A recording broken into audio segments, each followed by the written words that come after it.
이제 발표 내용을 바탕으로 패널 토론을 진행하겠습니다. 오늘 패널 토론의 저장은 인하대학교 물리학과 교수이시며 한국물리학회 회장이신 윤진희 교수님께서 맡아주시겠습니다. 그럼 저장님 이후 진행 부탁드립니다. 네. 안녕하십니까. 네, 방금 소개받은 한국물리학회 회장 윤진희입니다. 오늘 패널 토론의 자장을 맡게 되어 매우 기쁘게 생각합니다. 지금부터 기초과학 정책과 연구 생태계 강화를 주제로 심도 있는 논의를 이어가 보도록 하겠습니다. 먼저 오늘 토론에 함께해 주실 세 분의 패널 여러분을 소개해 드리겠습니다. 제가 호명할 때 간단히 자리에서 일어나 청중 여러분께 인사해 주시기 바랍니다. 연세대학교 화학과 장우동 교수님,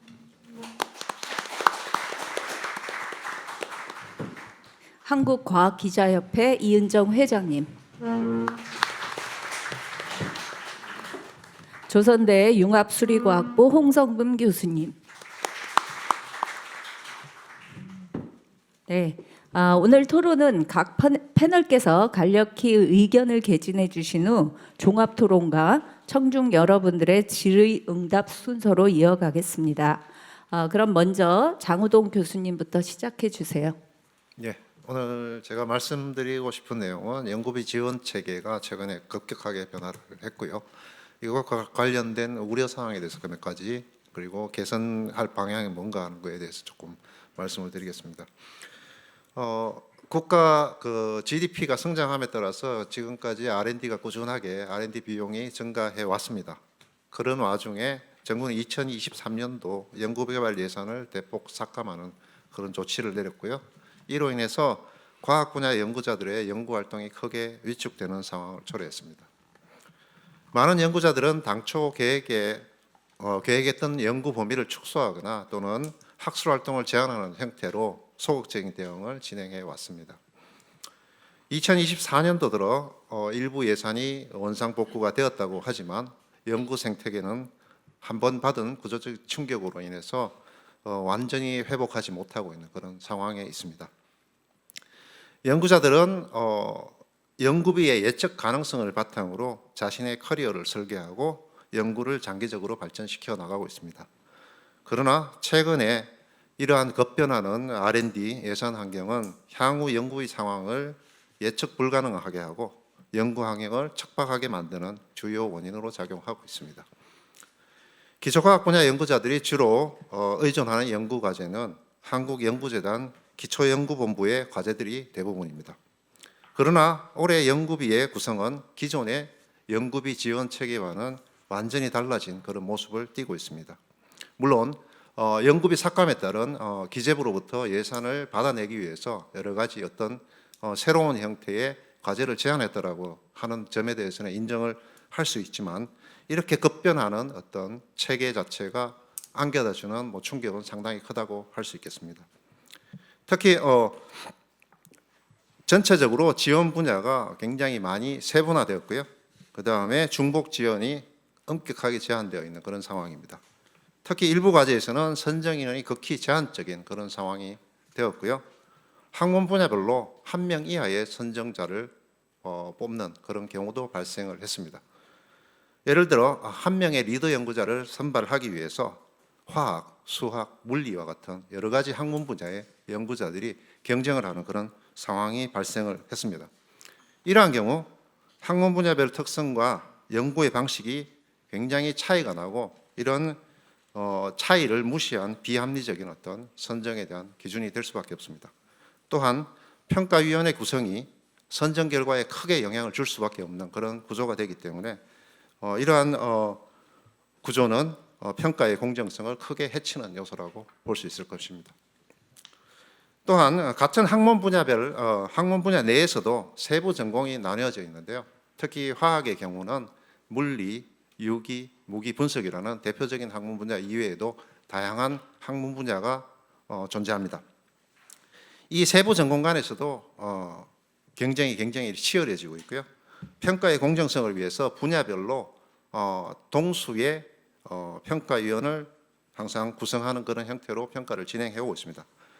이러한 방식이 오히려 세부 분야별 간의 경쟁을 부추기는 그런 결과를 초래하고 있습니다. 공정한 평가를 위해서는 충분한 선정 인원이 제시가 되어야 되고요. 그 다음에 과도한 세분화를 통해서 경쟁을 유발하는 그런 요소를 줄여나가는 어떤 제도적 장치의 마련이 필요하다고 할 것입니다. 또한 이 세부 분야별 경쟁에 대해서 제3의 어떤 세부 전공 분야에 견제를 할 수 있는 평가자가 참여를 해서 중재를 하는 그런 방안들도 모색할 수 있을 것이라고 생각이 됩니다. 과제 구성의 측면에서도 중복 지원을 크게 제한하면서 일부 과제 지원자들은 경쟁률이 높아지는 것에 대해서 큰 부담을 안게 됩니다. 같은 금액의 연구비를 두고 경쟁하는 지원자 풀이 과제의 유형에 따라 과도하게 나뉘면서 형평성의 문제가 발생을 합니다.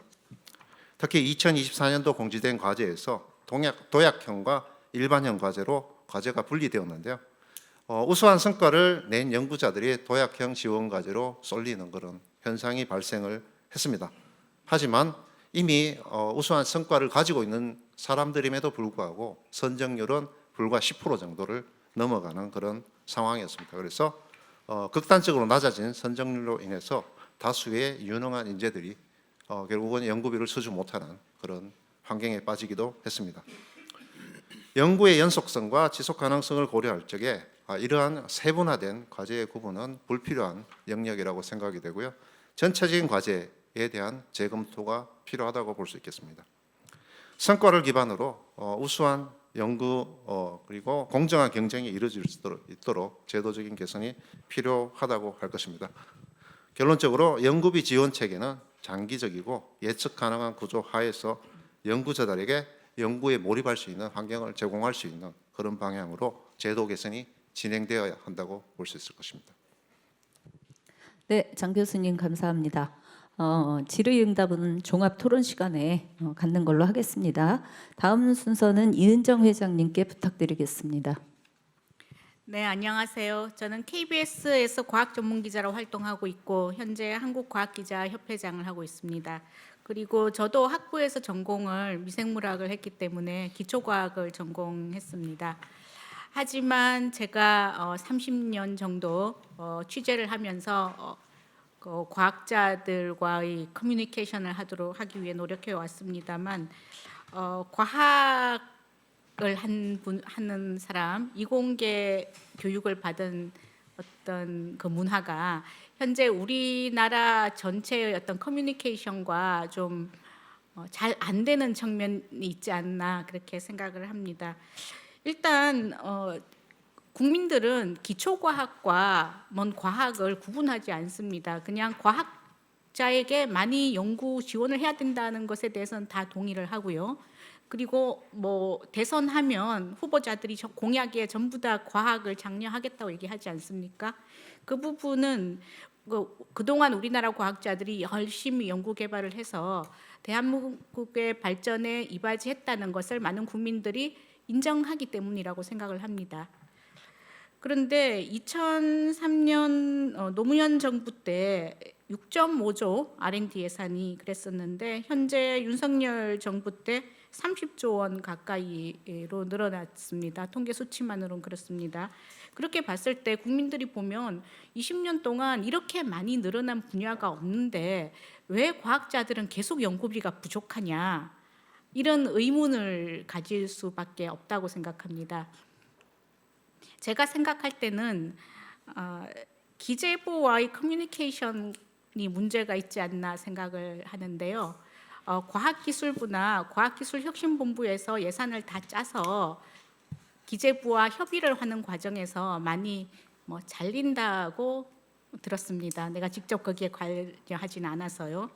또 그 과정에서는 대통령실 청와대에 있는 과학기술을 담당하는 사람의 역량이 필요한데 그동안 우리나라에서 과학기술보좌관이나 미래전략수석이나 지난 정부는 과학기술수석 이런 식의 행정의 제일 위에 있는 분들이 있었는데 이분들이 어떻게 활약하느냐가 굉장히 중요한 것 같습니다. 그런 부분들을 봤을 때 과학자 그룹이 이런 행정 관료와의 커뮤니케이션 어떻게 할 것이냐를 고민을 해야 될 것 같고요.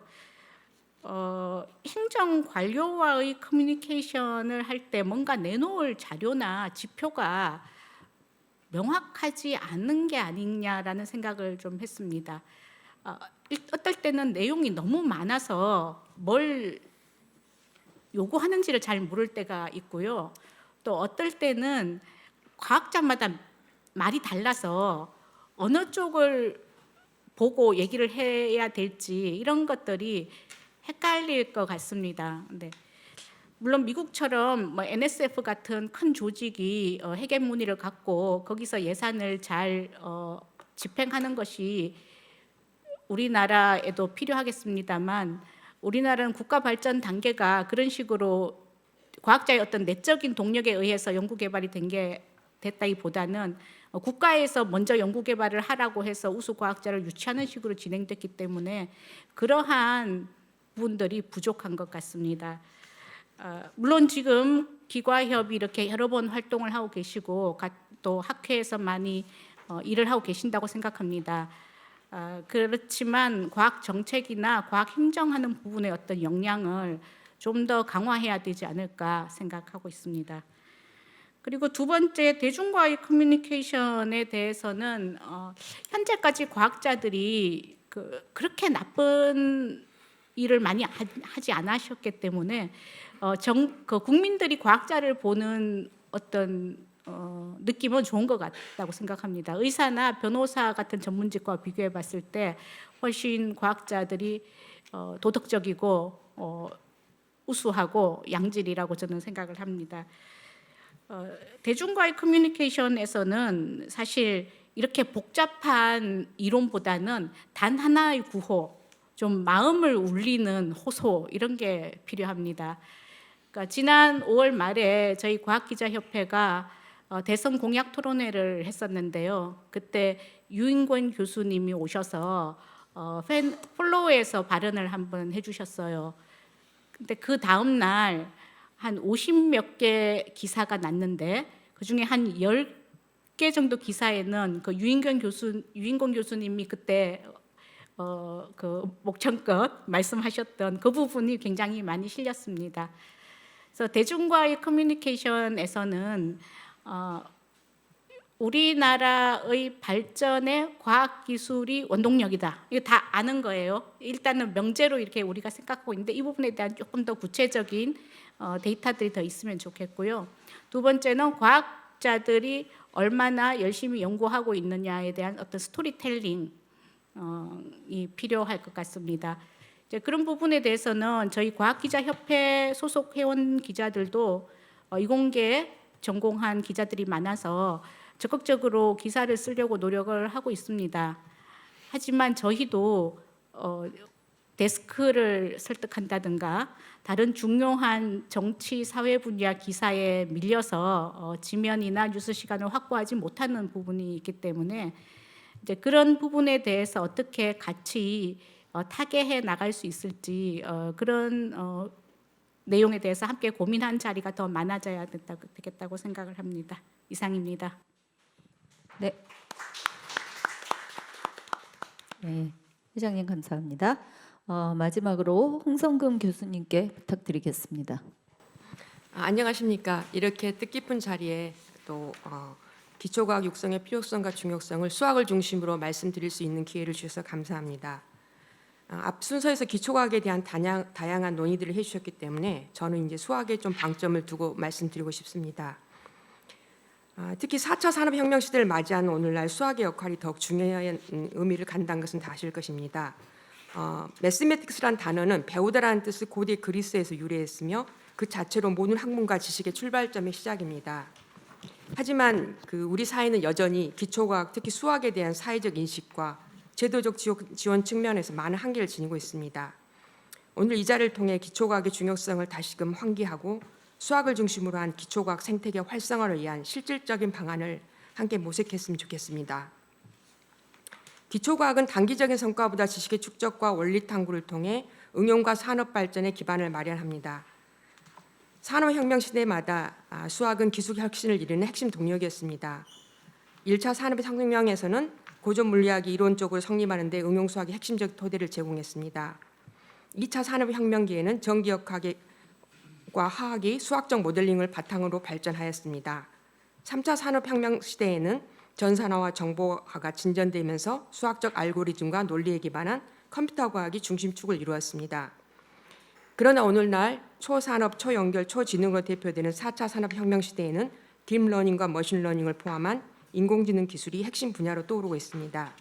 잘 아시다시피 IBM의 와트슨, 금융분석 엔진 켄쇼, 법률 AI 로스, 그리고 알파고 시리즈와 생성형 인공지능 챗 GPT에 이르기까지 이 모든 인공지능 기술은 수학적 기반 위에서 작동합니다. 수학은 데이터를 통해 패턴을 인식하고 그로부터 의미 있는 예측을 가능하게 하는 기술의 핵심 언어입니다.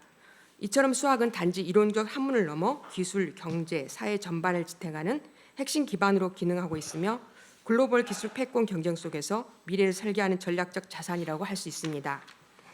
국제적으로 살펴보면 미국, 영국, 독일 등 주요 선진국들은 기초과학과 수학에 대한 장기적이고 안정적인 투자와 정책 지원을 통해 기술 주도권을 강화해 왔습니다. 우리나라도 2014년 세계 수학자 대회 개최, 국제 수학 올림피아드에서의 우수한 성과, 그리고 국제 저명 학술지 논문 게재 실적 증가 등을 통해 수학 분야에서 점차 국제적 입지를 확대해 나아가고 있습니다. 그러나 여전히 기초과학 전반에 대한 장기적 투자 부족과 사회적 저평가는 구조적인 문제로 남아 있습니다. 제가 생각하는 기초과학 생태계의 불안정성은 다음과 같은 세 가지 요인으로 요약할 수 있겠습니다. 첫째, 대학 내 기초과학 관련 학과들의 구조 조정. 둘째, 장기적이고 지속 가능한 연구 지원 체계의 부재. 셋째, 기초학문에 대한 사회적 인식과 관심 부족입니다. 특히 학령 인구 감소, 진로 불안 및 연구 환경 열악함이 복합적으로 작용하면서 지역 대학을 중심으로 기초과학 전공자 수는 급감하고 있으며 입학생들의 학습 기초 역량도 지속적으로 하락하는 추세입니다. 실제로 2020년 한국고용정보원 자료에 의하면 전국에 72개였던 수학 및 관련 학과 수는 2025학년 대입 기준으로 대교육 플랫폼과 자체 조사에 따르면 52개로 줄어들었습니다. 이는 불과 5년 만에 20개 학과가 폐지된 것으로 기초학문 기반이 빠르게 약화되고 있음을 보여주는 단적인 사례입니다.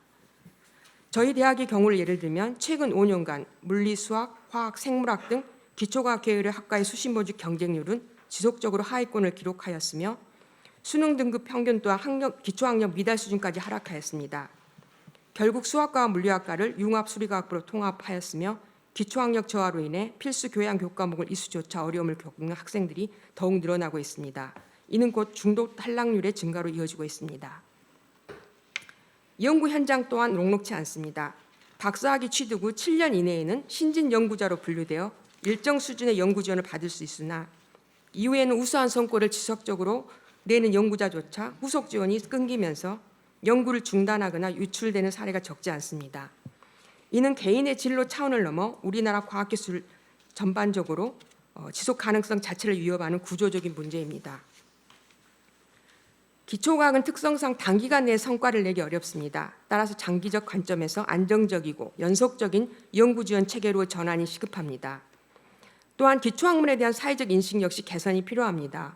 특히 수학은 여전히 어렵고 입시 위주의 과목이라는 과목이 인상이 지배적이며 정작 수학이 지닌 자연 현상에 대한 정량적 이해, 논리력과 창의력, 사물의 구조와 역량 등은 조명받지 못하고 있습니다.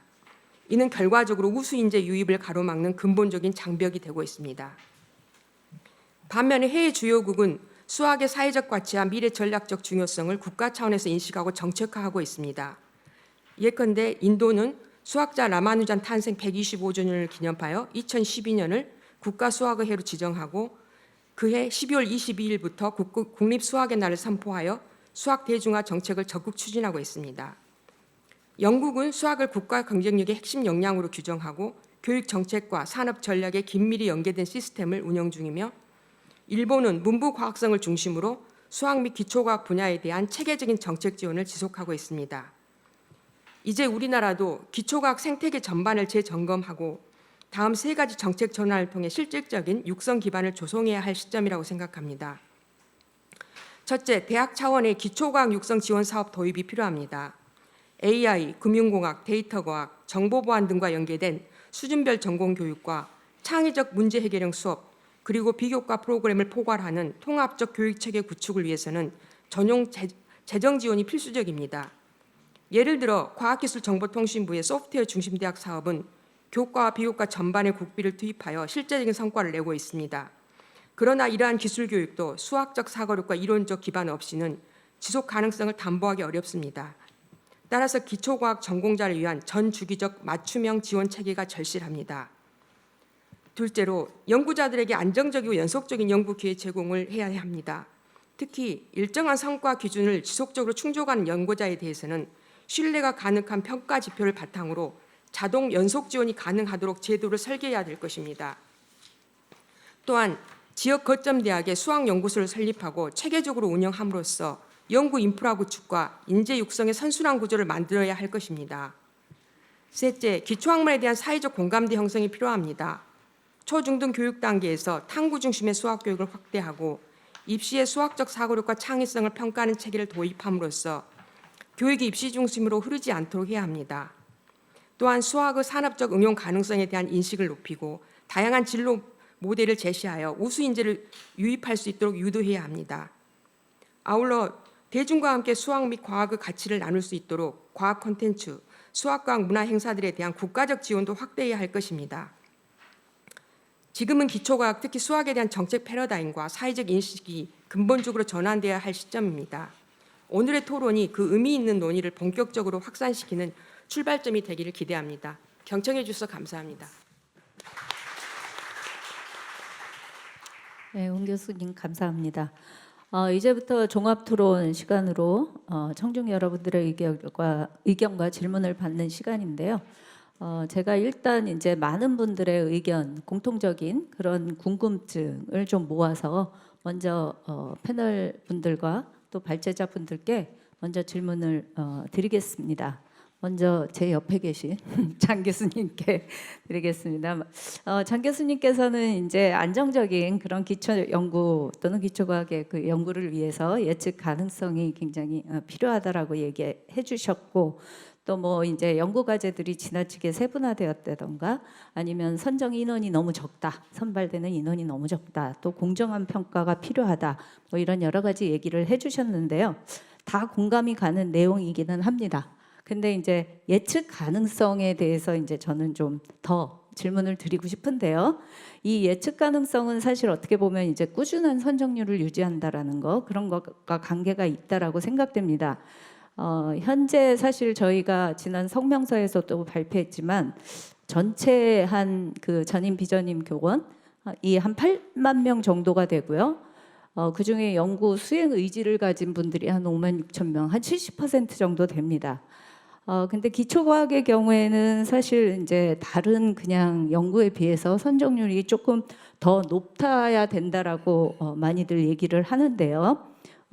그 왜 그러니까 전체적으로 이 70%의 의지를 가진 분들 중에 몇 %에 해당하는 분들이 연구비를 받아야 된다라고 생각하시는지요? 네, 좋은 질문 감사드리고요.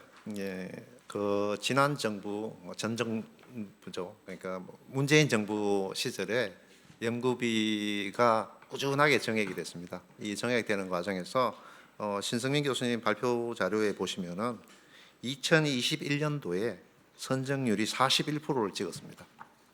그 이전에 꾸준하게 30%를 유지해 오다가 연구비가 정액되면서 계속 증가하는 그런 추세를 보이다가 2022년도에 급격하게 줄어드는 모습을 볼 수가 있습니다. 이렇게 된 이유는 연구비가 증가될 적에 다들 좋았습니다. 이제 돈 잔치를 하니까 좋았고, 이 증가되는 과정에서 뒤를 예측을 못하는 그런 상황들이 발생을 합니다. 연구재단에서 똑같은 이야기를 하는 게, 이 연구비 선정률이 급격하게 떨어진 이유가 사실은 계속과제 때문에 그렇다라고 이야기를 합니다. 이 계속과제라는 게 한번 선정될 적에 3년을 5년을 보장을 하게 됩니다. 근데 이 과정에서 다음 연도에 대한 설계가 전혀 없이 모든 연구비를 설계를 했다라는 거고요. 이걸로 인해서 그 이후에 영향받는 것들이 너무 커졌다라는 이야기고요. 급기야 작년도 선정률은 12%까지 떨어졌습니다. 이게 작년도가 아니죠. 올해 상반기 선정률이 12%까지 떨어졌는데, 이거는 사실은 개인 연구자들이 거의 뭐 과제를 내도 거의 뭐 10명 중에 1명꼴로 받는다라는 이야기이기 때문에 굉장히 어려운 상황입니다. 제가 생각하는 적정선의 어떤 뭐 그 선정률이라는 거는 과거에 꾸준한 어떤 기록을 봤을 적에 30% 정도 수준은 항상 유지를 해줘야 된다라는 생각이 들고요. 그거는 이제 개인이 지원할 수 있는 과제가 있고, 그 다음에 재단에서 이제 그 공동 연구로 지원할 수 있는 과제가 있습니다. 이 두 가지를 합했을 적에 약 30% 정도가 되면은 1인 1과제 정도 수준까지는 어느 정도 가능하지 않을까 하는 그 정도 선에서 30%를 제한을 드리고요. 그것보다도 더 중요한 거는 지금 자료에 나와 있는 내용대로 보시면은 우리가 일본하고 비교했을 적에 수주 건수가 자체가 워낙에 적습니다. 이게 기초 분야의 연구 과제가 워낙에 작다라고 이야기를 할 수가 있고요. 올해 한국연구재단의 예산이 2조 3천억입니다. 전체 R&D 예산 30조 중에서 불과 7%밖에 되지 않고요. 그리고 기초 분야에서 우리가 지원을 하는 과제에서 한국연구재단 과제는 두 가지로 나뉩니다. 기초연구본부가 있고 그 다음에 국책연구본부가 있습니다. 그 안에서도 또 목적 지향성 연구가 섞여 있습니다. 그걸 따지면은 사실 순수한 기초로 연구 과제를 수주하는 건 불과 전체의 5%도 되지 않는 그런 상황입니다. 그래서 이런 부분이 조금 더 개선이 되면은 우리가 조금 더 자유롭게 연구를 할 수 있는 그런 환경이 되지 않을까 생각을 합니다. 네, 감사합니다. 그러면은 추가적으로 70%의 그 연구 수행 의지를 가진 연구자들 중에 30%만이 받게 되면 그러면 나머지 40%는 어떻게 이 되는 건가요? 30%라는 기준 자체도 사실은 이제 이게 연구재단의 과제가 1년에 끝나는 과제는 아니거든요. 이게 2년, 3년, 5년까지도 지원을 합니다. 그러니까 한번 떨어지고 나면은 이게 지속 과제로 그 다음에 낼 수 있고 하기 때문에 이게 연도가 쌓이면은 언젠가는 받을 수 있다라는 그런 환경까지는 갈 수 있다라고 생각이 되고요. 지금처럼 10%면은 내년에 거의 뭐 90% 인원이 다시 또 응모를 해야 되는 그런 상황이 되기 때문에 이게 한번 무너진 생태계가 이게 계속 이어진다라는 게 문제인 것 같고요. 과거에 30% 수준에서 계속 유지되는 단계에서는 그렇게 연구자들이 불만이 그렇게 많았던 시점은 아니었던 것 같습니다. 그래서 저는 한 30% 정도가 적정선이 아닌가. 뭐 그거는 뭐 유지를 무슨 일이 있어도 유지해야 되는 수준은 아닌가 그렇게 생각을 합니다. 네, 감사합니다. 다음으로는 그럼 좀 이와 관계돼서 박문수 교수님께 좀 질문을 드리겠는데요. 마찬가지로 AI로 인해 대기과학에서도 기초과학 연구의 축소를 얘기하셨는데 이에 대한 원인으로 임팩트 팩터나 인용지수 중심의 어떤 평가라든가 선발, 그 다음에 기초 연구 투자액의 감소, 그냥 감소가 아니라 급감이라고 말씀하셨던 걸로 기억하는데요. 사실 아까 협회장님이 말씀하신 바대로 그리고 제가 이제 주변에서 많이 그 반대되는 의견을 들은 바로는 사실 우리나라 기초 연구비가 2024년에도 678억 증액되었고 올해도 한 1,500억 정도 증액된다고 합니다. 그런데 왜 연구 현장에서는 생태계가 파괴되었다라든가 아니면 연구자들이 연구비가 없어서 놀아야 되겠다는 등의 그런 한숨이 늘어나고 있을까요? 예, 그 질문 감사드리고요. 제가 봤을 때 그 대기과학 분야에서는 아까 말씀드린 것 중에 기초과학 연구비가 급감했다라는 말씀을 드렸는데 그 부분의 상당 부분은 응용 연구로의 전환이라고 생각을 합니다. 실제로 그 대기과학 분야가 기초와 응용의 통합 학문이다라는 말씀을 제가 맨 처음에 드렸는데 이런 현상이 우리나라 전체적으로 나타나는 거 아닌가라는 생각이 들고요.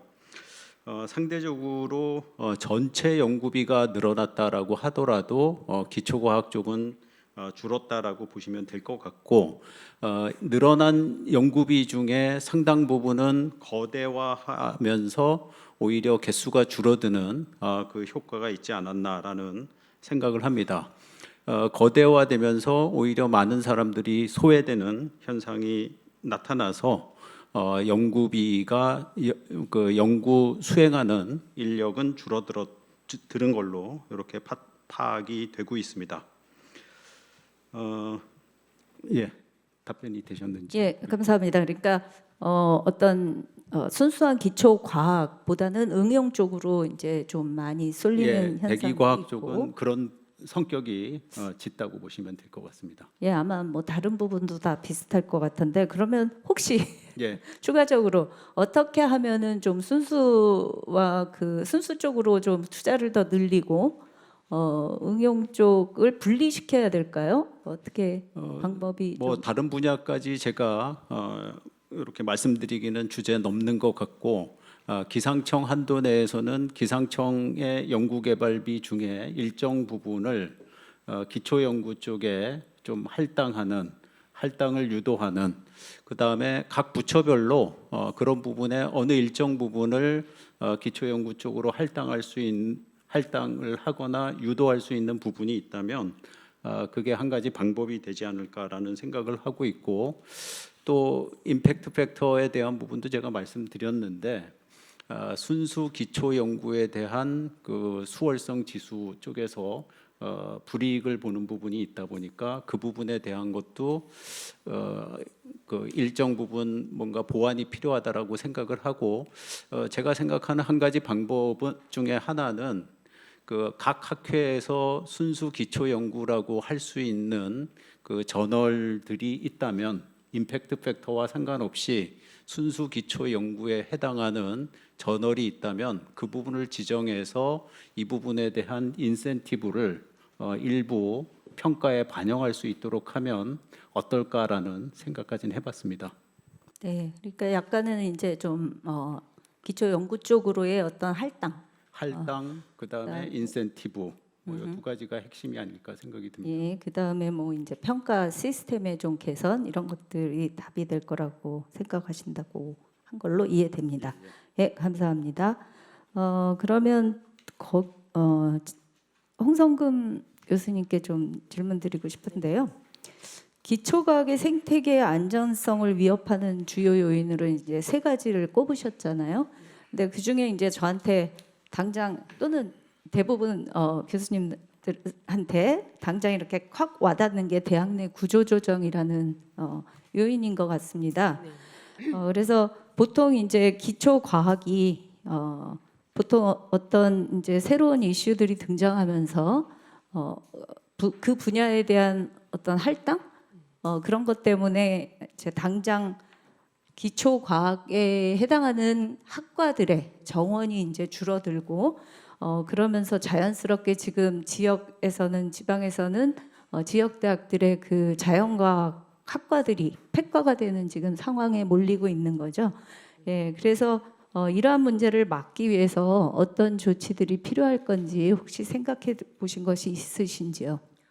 네, 실제로 이제 그 저희 대학에서 일어난 상황이기도 하고 주변에 이제 이렇게 약간 거점 국립대 사이즈의 이제 지역 사립 대학들의 그 상황을 보면 지금 지난 5년 동안 이제 수학 관련 학과들이 많이 폐과됐는데요.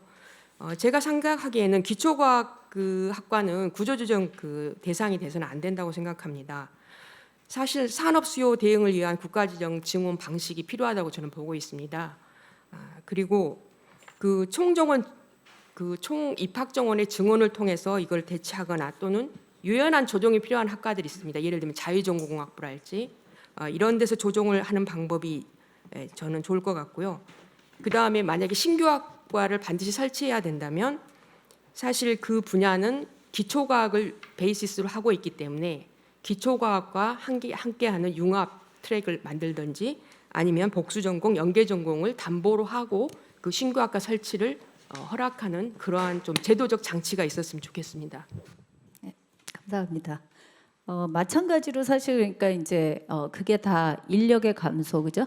그러니까 한국의 그 열악한 연구 환경하고 이공계 기피 현상이나 의대 쏠림으로 인한 이공계 인력의 감소들 이런 것들이 이제 지금 현재 문제가 되고 있는데 그 부분에 대해서 이제 신성민 교수님께 좀 여쭤보도록 하겠습니다. 뭐 7, 80년대에는 사실 너도 나도 다 이공계로 오려고 하지 않았습니까? 뭐 이 당연히 수석을 했다 그러면 당연히 이공계로 자랑스럽게 얘기하던 시절이 있었는데요. 이제 과거로 좀 흘러들어간 것 같기는 하지만 그렇다면 지금은 뭐가 달라졌길래 이공계를 기피하고 있는 걸까요? 단순하게 아까 자부심을 말씀을 해주시기는 했는데 자부심이 없어졌다? 뭐 사회에서의 인식이 좀 낮아졌다 이런 것들 얘기하긴 하셨는데 단순하게 그것만 가지고는 저희가 납득하기가 좀 쉽지가 않은 것 같습니다. 제가 자부심 말씀을 드렸는데 자부심을 그냥 들으면 단순해 보이긴 하지만 굉장히 복잡합니다. 저는 의대 가라도 안 갔습니다. 갈 이유가 없었거든요. 그러니까 제 생각에는 거기에 제가 갈 이유가 없었어요. 근데 왜 그렇게 됐을까요? 그것 중에 하나가 그러니까 이제 이 의대 뭐 편입이 됐건 아니면 의대 전에 그 의전원으로 학생들이 뭐 화학과 같은 경우는 많이 가는데 가는 학생들이 있긴 한데 그게 문제가 아니라고 저는 생각합니다. 우리가 어떤 분위기를 만들었냐면 의대를 가는 학생들이 승자고 의대 안 가고 화학을 하려고 열심히 남아있는 학생을 루저를 만들어 버린 거예요. 그러니까 학생들이 자부심을 못 가진 게 아니라 자부심을 뺏은 겁니다. 그렇게 사회가 만든 거예요. 그러니까 그거를 빨리 바꿔야 됩니다. 그리고 이거 관련해서 또 하나 말씀드리고 싶은 것이 아까 이제 뭐 이은정 기장님도 말씀해 주셨는데 과학 쪽의 예산이 몇 배가 늘었는데 왜 우리는 성과가 없냐라는 얘기를 들을 때마다 과학을 하는 사람들은 미안해합니다. 저도 미안해했었어요. 근데 곰곰이 생각해 보니까 이 프레임이 맞나라는 생각이 듭니다. 그 질문은 맥락이 좀 잘못된 거예요. 질문의 대상이 잘못된 겁니다. 왜 연구자들이 잘못됐다고 생각을 하는지 모르겠습니다. 어떻게 생각하면 정부가 그렇게나 많은 돈을 퍼부었는데도 그리고 자부심을 갖는 연구자들이 70년대, 80년대 이후에 여기에 있었는데도 불구하고 왜 성과가 안 나왔냐 하는 것은 그렇게 만든 정책을 시행한 사람들이 훨씬 더 잘못이 있는 겁니다. 그 얘기를 아무도 안 해요. 그러니까 왜 몇십 년 동안에 그렇게 많은 돈을 써서 이 연구자들이 제대로 된 성과를 못 내게 하는 정책만을 해왔느냐는 얘기를 전혀 안 하고 있거든요. 그러니까 과학기술 정책에 대한 평가를 누가 어떻게 하는지 모르지만 그 평가의 그 대상에 대해야 될 것은 과학자가 아니고 그 정책을 만든 사람과 정책을 집행한 사람들이 상당히 많은 부분에 그거를 받아야 된다고 저는 생각을 합니다.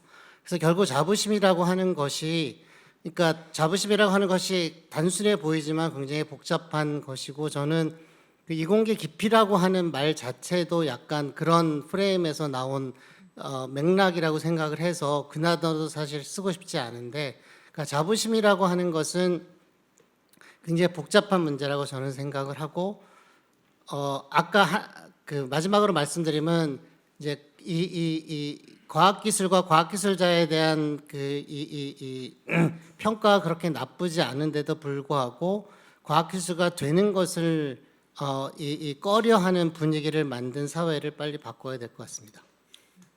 네, 추가로 제가 조금 얘기해도 괜찮을까요? 네. 이공계 기피 현상은 저는 아니라고 생각합니다. 현재는 문과생들이 이공계 복수 전공하려고 굉장히 노력을 하고 있습니다. 그래서 과거에 우리가 생각했던 기피 현상은 이런 기피 현상과는 다른 양상이라고 생각하고요. 오히려 인문계 쪽에 들어간 학생들이 훨씬 더 위기의식을 느끼고 있고 인문계 교수님들도 고민을 많이 하고 있다고 생각합니다. 그리고 두 번째, 이제 기초과학을 하는 친구들이 의대를 가는 부분, 그래서 의대를 못 가면 패배 의식을 갖는 부분들이 이제 존재하는데요. 이것은 의대 안에서도 마찬가지입니다. 제가 의학 쪽에서 박사학위를 받았는데 그 안에서는 의대 안에서 인문계 실업계 이런 표현을 씁니다. 그 인문계라는 것은 대학병원에 남아서 계속 공부하면서 진료를 하는 사람이고요. 실업계는 개업을 해서 돈을 벌려고 하는 사람입니다. 그런데 의대 안에서도 이제는 과거에는 돈을 많이 못 벌더라도 인문계 이제 대학에 남아 있으면서 뭔가 명예와 어떤 자부심을 느끼는 사람들이 있었는데 현재는 전부 다 개업하는 게 낫다라고 생각을 하죠. 이유는 우리 사회 자체가 과거의 명예보다는 돈이 더 중요한 사회가 되고 있고요. 실제로도 그렇습니다. 그래서 제가 생각할 때는 이공계생들이 계속 연구를 하기 위해서는 돈을 더 많이 줘야 된다고 생각합니다. 지금보다. 연구비에서 인건비를 쓸 수 있도록 뭔가 체계를 바꾸자고 우리가 주장해야 되지 않나요? 그걸 정부에서 하지 말라고 한다고 안 하고 계속 다른 재료비 쓰는데 그 영수증 맞추고 하느라고 얼마나 고생을 많이 하고 있습니까? 우수한 인재가 들어와야 연구를 하는데 오히려 인건비에 대한 부분을 생각을 해야 되고 특히 특허나 인센티브 부분이 인센티브 부분을 좀 더 많이 개발해야 된다고 생각합니다. 자연대에 비해서는 공과대학은 학생들이 갑니다. 훨씬 더. 왜 그러냐 하면 공대를 졸업해서 벤처기업을 하고 앱을 만들어서 떼돈을 버는 사람을 봤거든요. 그래서 이건 도전할 수 있다고 생각을 하는 겁니다. 그래서 제가 이제 강조하고 싶은 것은 훌륭한 인재들이 이제 많이 들어올 거라고 기대하지는 않아야 될 것 같고요. 아주 똑똑한 사람이 이공계를 들어오는 시대는 미국도 그렇게 안 하고 우리도 이제 지나갔다고 생각합니다. 그러면 들어온 사람들에게 우리가 얼마나 대우를 해줄 수 있는지를 함께 고민해야 되는 시점이 아닌가 생각합니다. 네, 자부심도 중요하고, 그렇지만 또 처우도 굉장히 중요하다. 제가 어떤 분이 이런 말씀을 하는 거를 들었어요. 이러한 문제를 단박에 해결하는 방법은 지금 급여를 10배로 올리는 것이다. 다들 행복하시죠? 네, 감사합니다. 그러면 사실 이제 이런 기피 현상이나 이런 게 인력의 수급이 문제가 돼서 문제로 이끌어지는 건데 강 교수님께 그럼 제가 이제 또 질문을 드리고 싶은 거는 요즘 AI잖아요. AI 쪽은 이제 인력의 수급은 거의 문제가 없는 것 같습니다. 근데 사실 AI를 또 잘해야 되고 과학을 하는 사람이 AI를 잘해야 되고 또 AI 하는 사람이 과학을 또 잘해야 된다라는 이제 그런 말씀을 해주셨는데요. 근데 사실 이제까지 이제 새로운 이런 분야가 뜨기 시작하면 항상 그런 융합을 얘기를 하는 것 같습니다. 그래서 융합 교육이 중요하다 그래갖고 매번 융합을 떠드는데 그냥 기초과학을 하는 제 입장에서는 너무 융합을 강조하다 보니까 오히려 기초과학이 소홀히 되고 기초과학이 없는 사람들이 융합을 하게 되는 게 아닌가 하는 그런 또 걱정이 드는 게 사실이거든요. 그래서 이런 부분에 대해서 현재 우리나라 AI 융합 교육이 어떻게 이루어지는 게 이상적일지 좀 부탁드리겠습니다. 네, 좋은 질문 감사드립니다. 아까 제가 발제할 때도 살짝 말씀은 드리긴 했었는데 제가 오늘 말씀드렸던 내용이 사실은 지금 윤진희 교수님께서 지적해주신 융합교육, 우리나라 AI 융합교육의 현실에 대해서 좀 비판적 시각을 갖고 있기 때문에 그런 내용에 대해서 말씀을 드렸던 거라고 보시면 되겠습니다. 아마 여기 계신 교수님들과 연구자분들이 이제 관계하고 있거나 대학에서 교육을 하고 있거나 하는 그 분야들 보면 요즘 우후죽순격으로 여러 대학들에서 AI 융합이라는 표현을 사용한 그 학과들이 많이 신설이 되었습니다. 실제로 또는 기존의 학과들이 명칭을 좀 바꾼다거나 하는 현상들이 많이 발생했는데 그 내부를 들여다보면 전혀 융합 교육의 콘텐츠를 담고 있지 못한 상황입니다.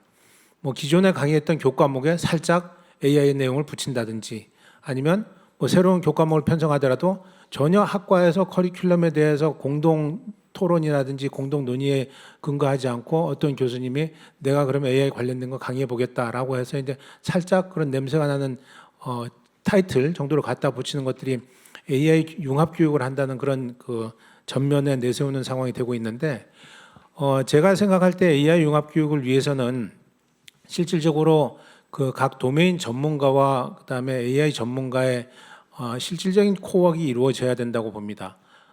실질적인 연구가 진행되면서 그 연구를 진행하면서 상대 측에 어떤 내용들이 우리하고 융합이 되었을 때 기초과학의 부흥을 더 이룰 수 있는지라는 부분들을 좀 느끼게 하면서 그런 교육과정 커리큘럼들이 탄생해야 될 거라고 보여지고요. 그리고 우리나라에서 AI 융합 학과라고 하는 데서 보면은 대체로 교육 컨텐츠가 테크놀로지 또는 코딩, 기술 교육 부분에 치우쳐 있는 경우가 상당히 많습니다. 근데 우리 기초과학을 위한 AI 융합 부분에서는 과학적 사고와 문제를 해결하기 위한 문제 질문을 던지는 그런 능력, 본질적인 각각의 도메인 영역에서 뭐 수학이든 물리학이든 화학이든 본질적인 해결하기 위한 문제를 던지는 제안하는 그런 교육들이 오히려 더 필요하다고 보여집니다. 사실상 AI를 도구로 활용해서 문제 해결하는 부분은 그렇게 크게 어려운 부분은 현재 기술 단계로 볼 때 그렇게 크게 어려운 부분은 아닐 거라고 보여집니다. 다만 더욱 가치가 있고 중요한 부분은 창의적인 질문을 만들고 그러한 질문을 과학적인 사고로 인해서 결론에 대해서 해석하고 비판하고 하는 능력을 키우는 것이 실질적인 융합교육의 일환이라고 보여집니다. 그래서 실질적인 그런 융합교육을 하기 위해서는 그러면 뭐 말은 쉬운데 그럼 어떻게 교육을 해야 될 것이냐? 저도 사실 그런 부분에 정확한 답을 갖고 있지는 못합니다. 근데 지금 우리가 논의하고 고민해야 될 단계가 충분히 무르익었다고 봅니다. 아까 우리 홍 교수님께서 그 지방대학교, 그 사립대학교, 거점대학 있는 부분들에서 상당수의 그 수학과라든지 기초과학 학과들이 없어지고 있는 부분에 대한 언급을 하셨는데 상당히 안타까운 현실입니다. 근데 그런 부분들이 상당히 안타깝긴 하지만은 학생들을 이제 관심을 갖고 학생들이 대학에 진학을 하는 형태를 만들기 위해서는 일종의 기초과학 분야에서도 변화가 필요하지 않느냐. 제 말씀은 기초과학의 연구라든지 교육 방향성을 바꾸자는 그런 본질적인 방향성을 바꾸자는 뜻은 아닙니다. 다만 거기에서 기초과학이 현재 가장 핫한 트렌드가 되고 있는 AI의 근간을 이루는 것이다. 기초과학의 내용이 결국은 AI의 발전 방향성을 좌우할 수 있는 것이다 라는 부분에 대한 교육 콘텐츠를 담는다면 현실 세계에서 인식하는 부분에서도 기초과학의 중요성이 좀 더 강조될 수 있지 않을까라고 그렇게 생각이 됩니다. 그래서 앞으로 향후에 우리 오늘 이런 그 장을 마련한 걸 계기로 각 도메인 영역에서 AI와 융합 교육을 실질적으로 어떻게 이루어낼 것인지라는 부분에 대한 진지한 고민이 필요할 것이고 그것은 각 기초과학의 영역마다 성격은 조금씩 달라질 수 있을 거라고 보여집니다. 네, 이상 말씀드리겠습니다. 네, 감사합니다. 교육이 사실 백년지 대계라고 하는데 너무 급작스럽게 변화를 하면서 사실 준비 없이 저희들이 교육을 마구 휘젓는 듯한 그런 느낌이 들고 있는데 좀 더 준비되고 체계화된 그런 융합 교육을 이루어져야 된다라고 말씀해 주신 것 같습니다. 그러면 사실 이제 이런 모든 어떤 저희가 오늘 하고자 하는 기초과학의 어떤 패러다임의 전환 여기에 대해서 유인권 교수님께서 기초과학과 전략기술을 분리하고 전문가 집단에 의한 정책 수립이 필요하다고 하셨습니다. 그래서 전문가 집단에 의해서 연구 지원 체계가 마련되어야 한다는 점에서는 이제까지 사실 대부분 연구자들이 이구동성으로 이런 얘기들을 많이 하셨는데요. 이를 위해서 사실은 이제 저희가 말만 할 거는 아니고 실질적으로 이런 게 이루어지기 위해서 지금과 굉장히 다른 거의 정반대되는 어떤 체계가 마련되어야 되기 때문에 저희 연구자 집단에서도 실질적으로 준비가 필요한 것 같습니다. 말만 할 건 아니고 그래서 이런 우리 자체가 이걸 준비하기 위해서 어떤 것들을 좀 미리 선행해야 될 건지에 대해서 의견 부탁드립니다. 네, 고맙습니다. 다들 이 자리를 참 심각하게 잘 지켜주시고 계신데 제가 여기서 또 헌법 개정을 말씀드렸었는데 그거에 준하게 아까 국회의원들 계셨지만 여기 지금 20화생지 회장님들이 다 계신데 제가 제안 드리고 싶어요. 지금 장관, 수석들이 이렇게 지금 다 인선이 되고 있는데 7월 말 8월 초경에 회장님들께서 장관님 면담을 했으면 좋겠습니다. 장관님 면담 혹은 그걸 넘어서 청와대 우리 수석까지 혹은 대통령님까지 만나더라도 반드시 두 가지를 요청했으면 좋겠어요. 1번은 이제까지의 기술만 있었던 그런 정책에서 과학의 차별성 있는 정책을 좀 세워달라. 그래서 트랙을 만들어달라는 건 정책적으로 요청하는 거기 때문에 장관 레벨이 반드시 필요하고요. 그래서 지금 말씀하신 굉장히 좋은 얘기들이 많이 나오셨는데 이것을 거기 담을 수 있는 그릇이 생겨야지 담을 수 있을 거 아니에요. 또 들어가면 기술장 다 섞여버릴까 봐. 그래서 과기부 내 조직을 어떻게 개편하더라도 과학 트랙이 반드시 생겼으면 좋겠고 거기에 교육, 인재 다 들어갈 수 있도록. 그리고 두 번째는 거기에 헤드급에 요새 개방형 이런 공직 모집을 하잖아요. 거기에 우리 전문가들을 모실 수 있는 자리를 꼭 마련해 달라. 즉 기획, 연구 지원 기획, 인력 지원 기획 이쪽 파트에 우리 자리를 마련해 달라. 그다음에 공모해서 전문가들이 갈 수 있는 통로를 마련해서 거기가 우리가 바텀업이 된 우리 연구자들과 통할 수 있는 통로가 돼서 그분이 기획을 하고 그리고 우리 기초과학 하시는 우리 20화생지 전부 다 마음 같아서는 20화생지 5개 과를 다 만들었으면 좋겠어요. 솔직히 얘기하면. 아니 그 정도로 미국은 그렇게 돼 있어요. 실제로. 제발 그런 트랙으로 해서 거기에 공모직으로 전문가들이 가서 기획을 하시고 그 다음에 실제 일하기 위해서는 관료들의 도움이 당연히 필요하죠. 그래서 이 두 가지를 요청하는 장관 면담을 우리 꼭 준비했으면 좋겠다는 생각이 듭니다. 이상입니다. 네. 제가 그냥 개인적인 의견 하나만 드리면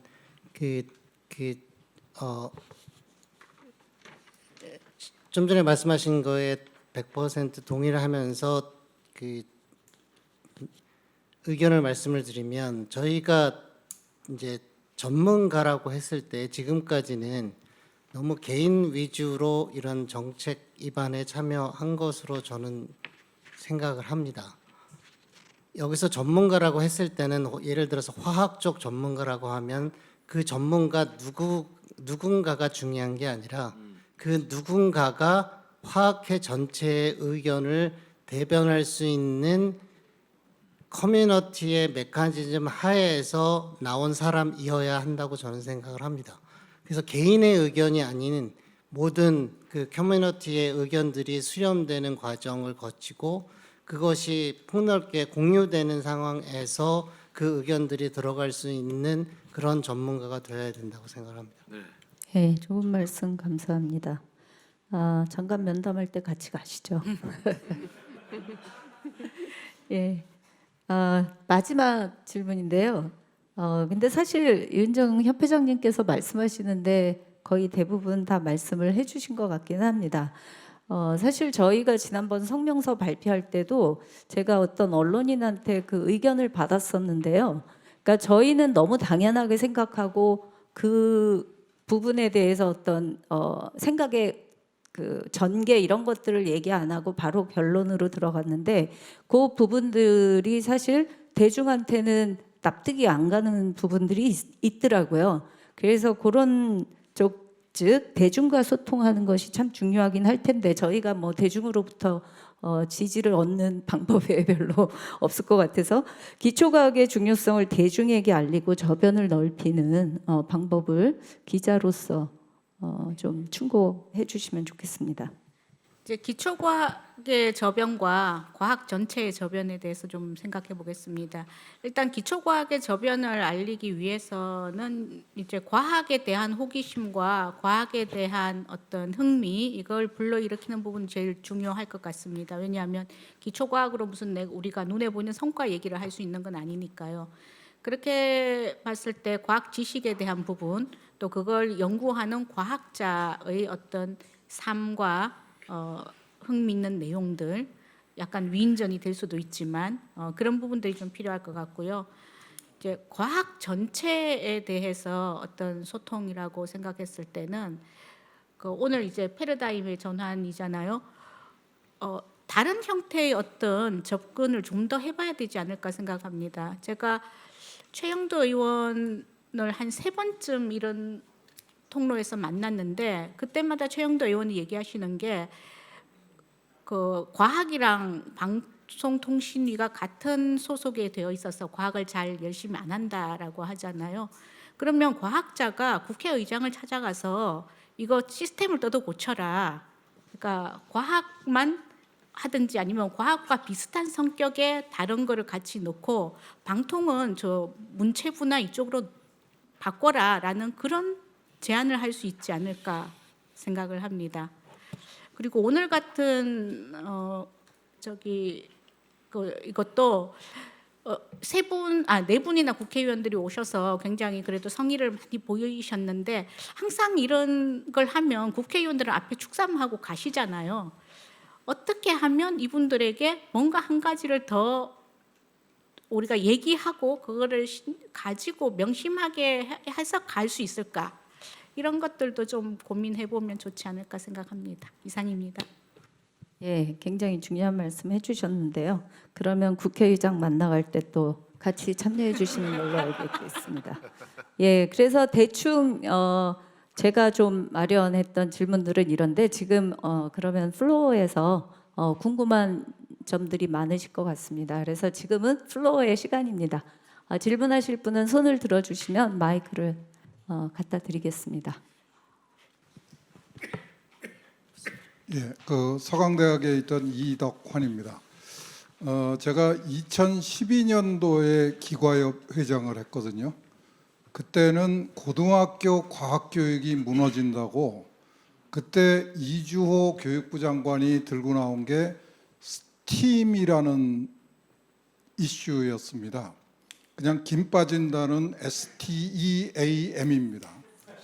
예, 그 STEAM이 거기에 이제 저희가 알고 있는 STEM에다가 아트를 붙인 겁니다. 그래서 아이들한테 예술과 과학을 같이 가르치면은 애들이 과학을 좋아하게 될 거다. 이게 이주호 장관의 주장이었습니다. 그리고 기과협은 그렇게 하면 망한다고 싸우고 있었는데 13년이 지난 지금 와서 보니까 그건 그대로 다 없어지고 대학까지 이제 문제가 되고 있는 거예요. 그러니까 우리가 지난 13년 동안 뭐 했는지 굉장히 깊이 반성하게 됐습니다. 지금 그 윤진희 교수님께서 이공계 깊이를 걱정을 하셨는데 이공계 깊이는 2000년대 초반에 제가 만들어냈던 말입니다. 그때 정말로 IMF 이후에 이과 학생이 급감을 해서 만들어낸 말이었는데 지금은 상황이 전혀 다릅니다. 지금은 고등학교 학생이 미적분이나 기하를 선택하면은 이과생이 되고요. 그 학생이 서울대학교 영문과를 가면은 대학의 문과를 침공한 침략자가 됩니다. 이것도 이주호가 만들어낸 말인데 이과생의 문과 침공이라는 용어가 있습니다. 작년 1월 달에 만들어낸 말입니다. 지금 그 언론이나 우리 사회가 걱정하는 거는 철모르는 이과생의 그러니까 문과를 침공하는 이과생을 어떻게 해야 되느냐. 우리 사회는 지금 그걸 걱정하고 있습니다. 그런데 지금 앞에 계신 분들은 기초과학 전공에 학생들이 안 오는 거를 걱정을 하니까 이게 뭐가 좀 잘 안 맞는 것 같아요. 그래서 그 부분을 좀 현실을 좀 직시해 주시기를 바라고 지금 이과생의 문과 침공만 문제가 되는 게 아니라 그러니까 이과생의 지금 현재 고등학교의 교육 과정에서는 문과 이과가 없습니다. 그리고 수능에도 A, B가 없어졌습니다.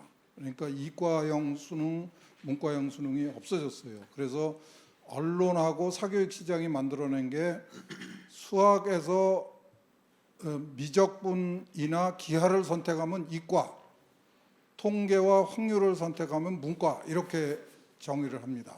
그게 어느 나라 법인지는 저도 모르겠어요. 그래서 그냥 그 사교육 시장에 지금 이과 특수반이 아주 장사가 잘 되거든요. 미적분이나 기하를 선택하면 표준 변환 점수가 올라갑니다. 특히 상위권 학생들한테. 그래서 이과생이 이제 문과 학과에 가는 건데 그게 마치 이과생이 품성이 나빠서 그런 걸로 지금 도배가 되고 있거든요. 이것도 지금 앞에 계신 분들이 굉장히 신경을 써줘야 되는 거고요. 그러니까 아까 신성민 교수가 자부심을 갖도록 해줘야 된다고 그러는데 수능에서 미적분이나 기하를 선택하면 나쁜 놈이 되는 겁니다. 침략군이 되는 거예요. 근데 그런 학생이 대학에 와서 무슨 자부심을 가질 수 있겠어요? 그러니까 이거 좀 기과협에서 굉장히 신경을 써줘야 되는 거고, 그리고 또 하나 제가 간단하게만 말씀을 드리겠는데 재작년에 이 카르텔 발언의 실체가 지난 18일 날 처음으로 드러난 겁니다. 과기부가 이제 정권이 바뀌니까 국정기획위원회에 가서 실토를 했어요. 그때 카르텔이 사실은 지금 앞에 계신 기과협 회원들이다. 진짜요? 예, 기초과학 3천만 원, 5천만 원 나눠봤던 기과협 회원들이 국가연구개발비를 나눠 먹고 갈라 먹었다. 그래서 그걸 기초연구 풀뿌리 기초연구를 폐지를 했었는데 그 떼도둑 놈들이 나눠 갔던 거를 폐지를 했었는데 이제 대통령이 바뀌었으니까 그걸 살려야 되겠다라고 지금 얘기를 하고 있거든요. 이걸 좀 꼭 해주시기 바랍니다. 2년 전에 정부가 기초과학 연구자들을 떼도둑이라고 몰아붙였는데 거기에 대해서 아직까지 정부가 한 번도 사과를 한 적이 없습니다. 지금 다 떼도둑님이 앉아 계시는 거예요. 이제 떼도둑이 아니라고 명예를 회복시켜 달라고 좀 요구를 하실 필요가 있다고 생각합니다. 자부심 얘기하기 훨씬 전에 지금 도둑 누명은 벗어야 되고 침략군 누명은 벗어야 되지 않겠습니까? 그거를 좀 신경 써주시기를 부탁드리겠습니다. 네, 감사합니다. 아마 아까 사실 신성민 교수님이 말씀하신 개인 위주의 어떤 전문가가 아니라 사회의 어떤 의견을 종합해서 가져갈 수 있는 그런 전문가로서 저희들이 좀 거듭나야 되지 않을까 하는 생각을 하고요. 예, 말씀 감사드립니다. 다음에 저희가 아마 정책 포럼이 아니라 교육 포럼이 있을 예정이라 그때 좋은 말씀 감사드립니다. 네. 그리고 사실 저희가 좀 지연이 돼서요. 혹시 플로어에서 하나 정도만 더 받고 할까 합니다. 죄송합니다. 두 분이 계시네요. 그럼 두 분이 사이좋게 짧게 하는 걸로 하도록 하겠습니다. 예, 먼저 드리시죠. 네, 감사합니다. 오늘 수고하셨습니다. 저는 광주과학기술원 수리과학과 황치옥이라고 합니다. 다름이 아니고 연결된 부분이 좀 있는데요. 저희들이 뭐 3천만 원, 5천만 원 계속 받았다고 해서 떼도기, 대도, 카르텔 형성 뭐 이런 말이 나오는데 지금 보니까 제가 볼 때는 이제 아까 유인권 교수님께서 말씀하셨지만 기초적이고 아주 장기적인 것들은 단순한 경제 논리가 아니고 정부에서 책임져야 되는 그런 부분이거든요. 그런 부분에서 기초학문의 지속적 지원이 이제 법제화되는 것이 저는 제일 중요하다고 생각하는데 그런 부분에서 기초연구진흥법이 있어요. 있기는. 이거 좀 개정해서 이번 기회에 개정을 해서 좀 더 우리가 이런 카르텔이냐 아니면 뭐 도둑놈 얘기를 안 듣는 정말 그런 확실한 국정 어떤 철학들을 기초학문에 대한 철학을 가질 수 있도록 하는 그런 것을 한번 추구해 보면 좋지 않을까 싶습니다. 질문은 아니고요. 그냥 간단한 말씀. 네, 감사합니다. 아마 국회 쪽에서 이미 그게 좀 개정하려는 움직임이 있는 걸로 알고 있습니다. 네, 이필호 회장님 마지막으로 의견. 예, 대한학 개정 이필호입니다. 모든 발제분들, 패널분들 의견 잘 들었고요. 아까도 그런 얘기가 나왔지만 오늘 기초과학 학회 협의체 연구 포럼이지만은 아까 네 분 국회의원분들 이제 오셨지만 중간에 다 이석을 하셨고 솔직히 우리가 오늘 토의하는 이런 얘기들을 갖다가 과기부 담당 공무원들이 와서 들었으면 좋았을 텐데 그분들이 한 번도 없다는 게 참 현 주소를 지금 보는 것 같아서 참 안타까운 마음이고요.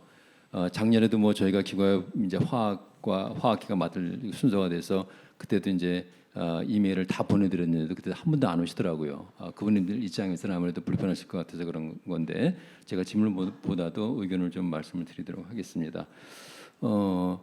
그 아까 그러니까 그 연구 우리가 지금 그 현장에 있는 많은 분들이 지금 기초과학을 하시는 분들이 상당히 그 앞날에 대해서 어떤 그 불확실성을 갖다가 가지고 있기 때문에 다들 불안해하잖아요.